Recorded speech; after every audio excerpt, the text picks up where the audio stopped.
আসসালামু আলাইকুম রহমতুল্লাহ। প্রিয় বন্ধুগণ, কেমন আছেন সবাই? আজকে আপনাদের সাথে আল্লাহ তাআলার রহস্যময় সৃষ্টির এক অপরূপ সুন্দর সৃষ্টি বিষয়ে একটু আলোকপাত করতে যাচ্ছি। বরাবরই আপনাদের সাথে বাজরিগার পাখি নিয়ে আলোচনা করে আসছি। তো বাজরিগা পাখির পাশাপাশি আজকে একটি ভিন্ন বিষয়ে একটু আপনাদেরকে বলতে চাই।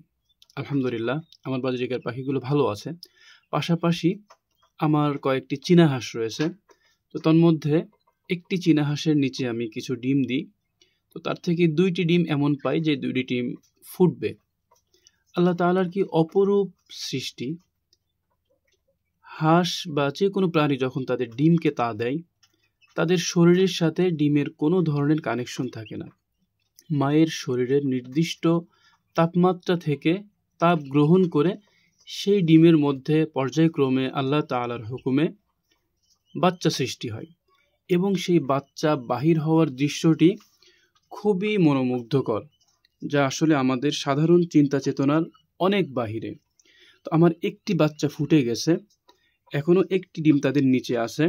আমি মা হাঁসটিকে একটু বিরক্ত করে আপনাদেরকে বিষয়টি দেখাতে চাই যে আসলে একটি ডিম থেকে কিভাবে বাচ্চা বাহির হয়।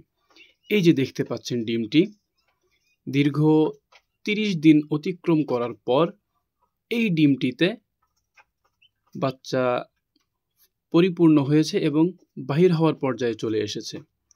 তো এই ডিমটিতে 2 দিন আগ থেকেই যখনই কানের কাছে নিচ্ছিলাম, হালকা হালকা টক টক টক টক টক টক শব্দ হচ্ছিল।